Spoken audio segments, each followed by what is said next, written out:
जय मसीह की। आइए हम परमेश्वर के एक चमत्कार को देखने जा रहे हैं जो बहन आरती के जीवन में किया गया और उसका पति सोनू है। और उसके बाद आप एक सुंदर गवाही देखने जा रहे हैं जिस गवाही में परमेश्वर ने टीबी की समस्या को दूर किया और उसकी छाती की जो समस्या थी जिसमें कैंसर थी, बाद में उसे पता चला, उसको भी प्रभु ने चंगाई दी। और उसके पति का एक्सीडेंट हुआ और वो रोजगार से रहित हो गए और परमेश्वर ने उनकी तमाम जरूरतों को पूरा किए। इस सुंदर गवाही सुनने के लिए आप इस वीडियो को देखिए। प्रभु आपको आशीष दे। सबको जय मसीह की। मैं आरती हूँ और मैं हरियाणा के रहने वाली हूँ और ये मेरे पति सोनू है और मैं अपनी गवाही आप लोगों के सामने रख दी हूँ। सच में मेरे जीवन में परमेश्वर ने बहुत से काम किए। मैं इस बात के लिए परमेश्वर का धन्यवाद करती हूँ।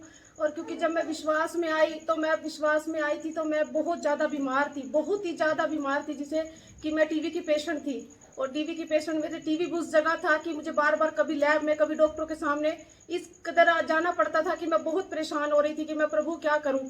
तो मेरी बहन विश्वास में थी जिसके द्वारा मैं आई, तो वो मेरे लिए नित्य प्रार्थना करती कि तू मतलब विश्वास में आप भवन में चल, मेरे भवन में चल। मैंने कहा नहीं, क्योंकि मैं किसी को नहीं छोड़ना चाहती थी, क्योंकि मैं बहुत सी परेशानियों का सामना कर रही थी, दिक्कतों का मैंने सामना किया है। और जब से मैं प्रभु में आई कि मेरी बहन के द्वारा उसने मुझे प्रार्थना की, तो मैं एक दिन विश्वास से डॉक्टर के पास बैठी। तो मैंने डॉक्टर से कहा कि मेरे ना बहुत सी दिक्कत का सामना हो रहा है कि मुझे बार बार हर किसी के लैब में भी जाना पड़ता है और मैं एक टेस्ट पे कभी विश्वास नहीं करती थी, क्योंकि मैं एक लैब से कभी विश्वास नहीं करा। मैंने हमेशा जब भी टेस्ट करवाने 2 लैब से करवाने की, कहीं किसी में तो कुछ तो फर्क आए, पर नहीं ऐसा हुआ। तो एक बार मैं डॉक्टर से पूछने लगी कि मैंने कहा मुझे बीमारी है क्या जो ठीक नहीं हो रही। टीबी का पेशेंट तो सिर्फ 6 महीने या 1 साल तक की दवाई खाता है, पर मुझे तो 1 साल 3 महीने हो चुका है, मेरा अभी तक कोई इलाज नहीं। और मुझे ब्रेस्ट में इतना रेसा होता था ना कि मैं बिना कपड़ों के रहती थी।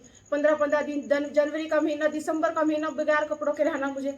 तो मैं बहुत ज्यादा परेशान थी। बच्चे भी दुखी थे कि भी मम्मी कुछ नहीं कर पा रही है। और जबकि मैं इतनी एक्टिव थी, बहुत ज्यादा एक्टिव थी कि मैं बहुत ज्यादा काम करती थी और बहुत ही परेशानियों का सामना मैंने किया अपने जीवन के अंदर। और जब मैं प्रभु में आई तो मेरी बहन ही प्रभु में थी, मैं नहीं आई थी, पर उसने मुझे कहा कि तू प्रभु में चल।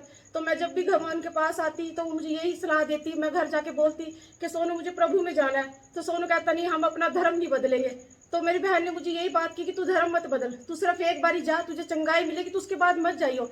और मैंने वही बात उसकी ठानी कि हाँ मैं एक ही बार जाऊंगी, उसके बाद नहीं जाऊंगी, कि एक ही बार से मैं चंगी हो जाऊंगी बस। पर मैं एक दिन हॉस्पिटल में बैठी तो मैं यही कहती, प्रभु अगर तू है तो मेरी रिपोर्टों को नॉर्मल कर दे और मैं तेरे भवन में रहूंगी और तेरे भवन को कभी नहीं छोड़ूंगी। मैंने सिर्फ ये अकेली ने वादा किया परमेश्वर से। और सच में मेरे जब टेस्ट हुआ तो डॉक्टर ने बोला कि आप टीबी की पेशेंट नहीं है। पर मैं फिर भी बोली कि मुझे फिर ब्रेस्ट में रेसा क्यों है। तो मैं भवन में जैसे कंटिन्यू आती रही तो मेरा मतलब वो रेसा भी अपने आप ठीक हो गया। फिर उसके बाद मतलब ऐसा हुआ कि जब कुछ भी समझ नहीं आया, मैंने सोचा एक टेस्ट और करवाऊं लास्ट का।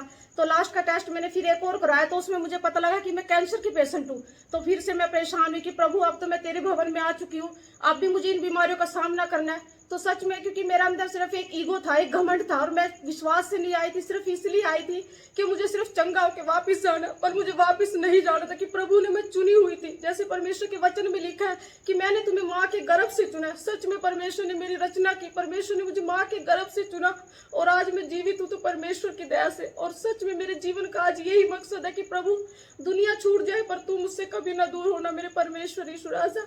और मैं पिता परमेश्वर का धन्यवाद करती हूँ कि आज कि अभी पिछले दिनों मेरे हस्बैंड का एक्सीडेंट हुआ तो बहुत सी दिक्कत का सामना हुआ। और जब इसको चोट लगी तो मेरे मन में सिर्फ एक ही बात थी कि हाय प्रभु, घर का खर्चा कैसे चलेगा, बच्चों की फीस कैसे जाएगी। उस टाइम मुझे इसकी चिंता नहीं थी कि इसको क्या हुआ, क्या चिंता है, सिर्फ यही चिंता थी कि कैसे क्या होगा। पर सच में परमेश्वर ने 7 महीने ऐसा इंतजाम किया, किसी चीज की मुझे दिक्कत नहीं, और पैसा इतना मेरे पास आया ना कि जब तक मैंने पूरे 7 महीने उस पैसे को अच्छी रीति से इस्तेमाल किया, घर का खर्चा भी पूरा किया। और एक औरत के लिए सबसे बड़ी मुश्किल का सामना यही है कि वो अकेली घर चलाए। और मैं सच में अपने घर से, मायके से भी ऐसी थी कि मैंने सिर्फ समर्पण करना सीखा है। कभी तो एक बेटी बनकर, कभी एक बहन बनकर, और फिर शादी हुई तो पत्नी बनकर, अब माँ बनकर समर्पण ही समर्पण में आ रही हूँ। तो मेरे जीवन में परमेश्वर सच में कि मैं अपने आप से बातें क्या करती थी और यही सोचती कि मेरा कौन दोस्त होगा, क्या मैं किससे बातें करूंगी और किसको अपनी बातें सुनाऊंगी।